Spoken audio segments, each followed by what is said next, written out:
Hello दोस्तों, कैसे हैं आप। तैयारी जोन में आपका स्वागत है। आज हम लोग देखेंगे जैन धर्म, लेकिन दोनों का हम ओवरव्यू करेंगे, जैन और बौद्ध का, कि ये धर्म का उदय के क्या पीछे क्या कारण थे। अब अगर हम जैन धर्म और बौद्ध धर्म के उदय के पीछे का कारण देखें तो हम लोग इससे पहले पोस्ट वैदिक काल में हम लोग देख चुके हैं कि 4 वर्ण व्यवस्था थी। 4 वर्ण व्यवस्था में जैसे पहले पे ब्राह्मण, दूसरे पे क्षत्रिय, तीसरे पे वैश्य, चौथे पे शूद्र। अब हुआ क्या कि जैन धर्म और बौद्ध धर्म अगर देखो तो ब्राह्मण धर्म का अपोज कर रहा है, क्योंकि यहां क्षत्रिय जो थे दूसरे नंबर पे आ गए और ब्राह्मण पहले नंबर पे। तो जब क्षत्रिय दूसरे नंबर पे आया और क्योंकि ब्राह्मण धर्म का वर्चस्व था पोस्ट वैदिक में, तो अगर आप देखेंगे इसके पीछे कारण, तो ब्राह्मण धर्म को चैलेंज करने के लिए जैन बौद्ध धर्म है। क्योंकि अगर इसमें देखो तो दोनों गौतम बुद्ध और महावीर स्वामी दोनों क्षत्रिय थे और ये दोनों धर्म का इन्हें समर्थन भी मिला, शूद्रों का और वैश्य का। क्योंकि वैश्य की स्थिति तीसरे नंबर पे थी। वैश्य का काम ये कर दिया गया कि तुम खाली टैक्स दो, कर दो, लेकिन ब्राह्मण को कई चीजों में छूट दी गई थी। जैसे उन्हें दंड कम दिया जाना या दान में उनका ही अधिकार दान दिया जाता तो उन्हीं को ब्राह्मण को दिया जाता था। तो उन्हें कई विशेषाधिकार दिए गए थे। इस विशेषाधिकार का जैन बौद्ध ने चैलेंज किया। अब हम देखेंगे जैन धर्म में स्पेशल क्या क्या है। जैसे जैन धर्म के बारे में 24 तीर्थंकर हैं। जैसे सबसे पहले तीर्थंकर अगर देखें तो ऋषभ देव। उसके बाद में अगर हम 23वें तीर्थंकर देखें तो पारसनाथ और 24वें महावीर स्वामी। तो अब अगर यहां हम देखें कि महावीर स्वामी का जन्म 540 बीसी में हुआ था, कुंडग्राम में, वैशाली में है। ये काफी इंपॉर्टेंट है क्योंकि कई सारे एग्जाम में पूछ चुका है कि महावीर स्वामी का जन्म कब हुआ। 540 बीसी कहां हुआ? वैशाली, कुंडग्राम। इन्हें जो ज्ञान, अब केवल ज्ञान प्राप्ति के बाद महावीर ने अपना प्रथम उपदेश राजगीर में विपुलचल पहाड़ी के पास दिया। अच्छा, इनको जो ज्ञान की प्राप्ति हुई ऋजुपालिका नदी के तट पर साल वृक्ष के नीचे इन्होंने ज्ञान प्राप्त किया। इन्होंने जो ज्ञान की प्राप्ति हुई वो 30 साल में ये बैठे थे और 12 साल की कठिन तपस्या के बाद इनको ज्ञान की प्राप्ति हुई। इसका मतलब 42 साल की उम्र में महावीर स्वामी को ज्ञान की प्राप्ति हुई। महावीर स्वामी के अगर हम देखें तो प्रथम शिष्य जमाली थे जो इनके दामाद थे। वहीं चंदना चंपा नरेश की दधिवाहन की पुत्री महावीर की प्रथम भिक्षुणी बनी। महावीर के प्रधान शिष्यों की संख्या 11 थी जिन्हें गण कहा जाता था।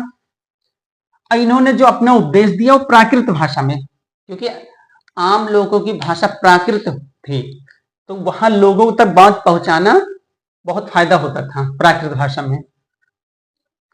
महावीर के मृत्यु के बाद सुधर्मन जैन संघ का अध्यक्ष बना। जैन धर्म का विभाजन जो हुआ, जैन परिषद का आयोजन, फर्स्ट जैन परिषद में जैन धर्म का विभाजन हुआ। यह लगभग 300 बीसी में हुआ था। जो प्रथम जैन परिषद या जैन संगीत भी बोलते हैं, इंग्लिश में काउंसिल लिखते हैं लेकिन हिंदी में जैन परिषद और जैन संगीत भी लिखते हैं, तो पाटलिपुत्र में हुआ था। इसके अध्यक्ष जो थे स्थूलभद्र। और जो दूसरी जैन संगीत हुआ 512 एडी में हुआ वल्लभी में। इसके अध्यक्ष जो थे देवधि धर्मणी या क्षमाश्रम। अच्छा, जो प्रथम जैन संगीत हुआ था, प्रथम जैन संगीत ये हुआ था कि दक्षिणी जैन और उत्तरी जैन। दक्षिणी जैन दक्षिण में चले गए भद्रबाहु के साथ में, और स्थलबाहु के साथ में कुछ लोग यहां उत्तर में रुक गए। तो इसका अगर हम देखें तो स्थूलभद्र जो प्रथम अध्यक्षता किए, इसको ने दक्षिणी जैनों ने बहिष्कार कर दिया और उनको लगा कि ये अपने धर्म का सही से पालन नहीं कर रहे हैं, तो इस वजह से इनका बहिष्कार किया गया। उसके बाद में दक्षिणी जैन का एक और खासियत है कि दक्षिणी जैन में उस टाइम में मौर्य वंश के प्रथम संस्थापक चंद्रगुप्त मौर्य ने दक्षिण चले गए और वहां सलेखना के प्रक्रिया के द्वारा अपना जीवन त्याग किया। वहीं अगर हम देखें कि जैन धर्म का जो दूसरी संगीत या परिषद हुई, उसमें क्या हुआ था, जैन ग्रंथों को अंतिम रूप से लिपिबद्ध किया गया। अब हम देखें कि जैन धर्म के क्या क्या कुछ नियम हैं, जैसे पंच महावर्त, अहिंसा, हिंसा नहीं करना, सत्य, झूठ नहीं बोलना, ये काफी इंपॉर्टेंट है।